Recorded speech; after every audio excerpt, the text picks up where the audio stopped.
Kita lanjutkan VT 84. Ada yang bertanya mengenai kesaktian seorang raja ya. Jadi begini, seorang putra raja itu bukan berarti dia raja. Dia masih disebut Kanjeng Gusti Pangeran Haryo. Artinya seperti seorang pangeran lah ya. Nah, kemudian beberapa pangeran itu ada yang menjadi raja, ada yang tidak menjadi raja. Ya, untuk bisa menjadi raja dia butuh 3 hal. Ya, satu, silsilahnya, dinastinya, silsilahnya itu darahnya itu dari mana, gitu. Yang kedua adalah prasasti, artinya ada akad, gitu. Artinya kamu diangkat siapa, gitu, atau ditunjuk sama siapa, atau diberi mandat oleh siapa. Kedua adalah prasasti, yang ketiga adalah trasti. Trasti itu artinya kamu mendapatkan warisan dari mana. Jadi apakah kamu merupakan hak waris atau tidak. Jadi walaupun kamu anaknya raja, belum tentu kamu punya hak waris. Dengan demikian itu adalah syaratnya seorang menjadi raja. Tetapi menurut saya ya, seseorang itu menjadi raja ya karena kesaktiannya. Apa sih kesaktiannya, Pak? Oh, bayangannya gini, bayangannya. Anda tahu misalnya dari seorang letnan naik ya menjadi kapten, atasannya adalah mayor, kemudian letkol, atasannya kolonel, kemudian brigjen, maijen, dan letjen, dan atasannya adalah jenderal, bintang 4. Nah, bagaimana kamu bisa naik ke dalam jenjang kepemimpinan itu untuk mencapai puncak jenjang kemiliteran, itu sama prosesnya dengan proses seseorang menjadi raja. Nah, yang menjadi pertanyaan adalah, apa yang dipikirkan oleh seorang jenderal bintang 4? Bagaimana kita bisa berinteraksi sebagai salah satu pimpinan gitu loh. Nah, jadi dengan demikian seorang raja di Republik Indonesia sekarang itu pun mengalami proses yang sama, ya.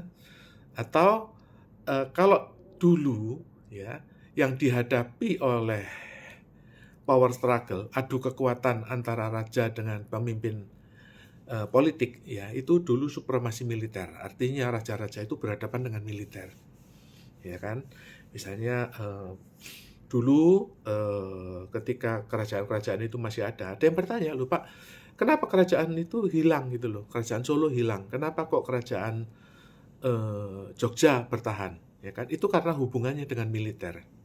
Jadi Pak Harto waktu itu berjuang bersama dengan Sri Sultan Hamengkubuwono IX.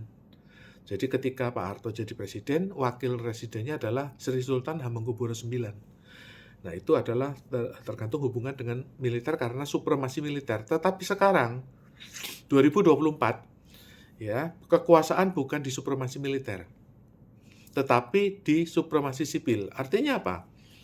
Anda lihat sekarang oligarki itu, ketua parpol ya, ketum parpol, itu ada 11 orang dan mereka yang berkuasa. Itu satu. Dan di balik mereka ketua partai itu ada sponsor oligarki. Nah, sekarang Anda bayangin aja. Anda ketemu dengan pemilik Indomaret ya, katakanlah hartanya misalnya ya 100-500 juta. Ya, itu Anda ketemu dengan pemilik Indomaret aja, Anda udah dihukum kalau masuk Indomaret nggak bawa duit. Ya kan? Itu kalau Indomaret. Nah, tetapi kalau misalnya pemiliknya Indomaret, ya, hartanya mungkin katakanlah 100 triliun.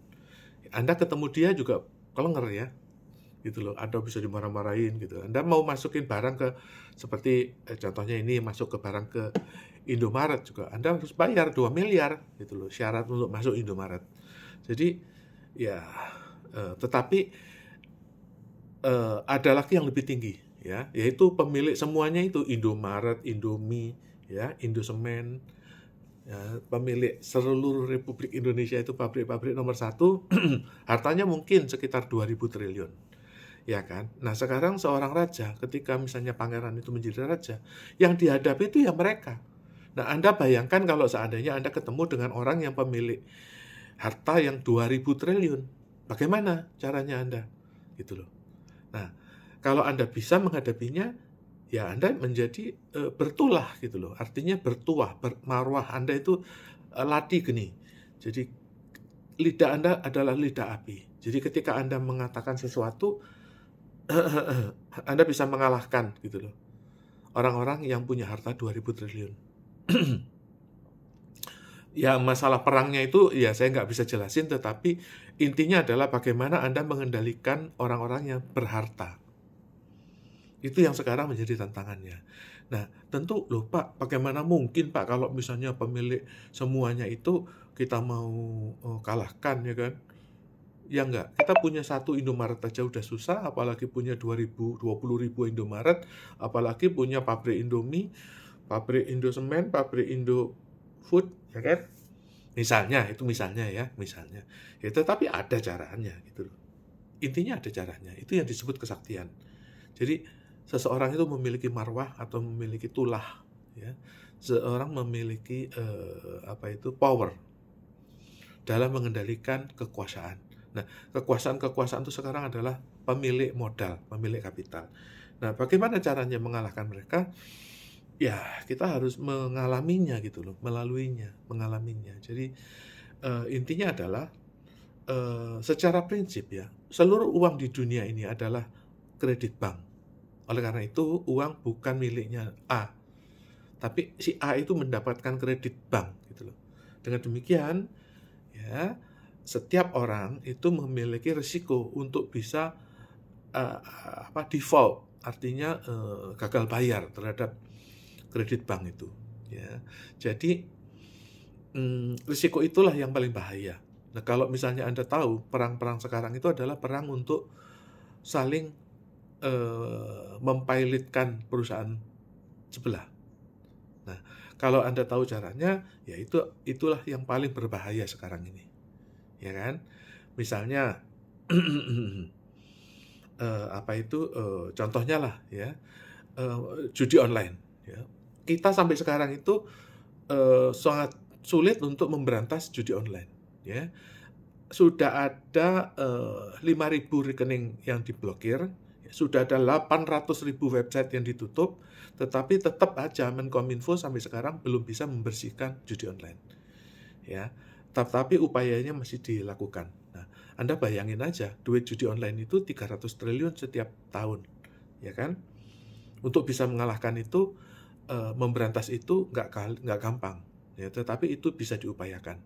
Dan, kedua, untuk bisa memiliki power, ya, yang paling penting adalah mendapatkan ratifikasi dari presiden.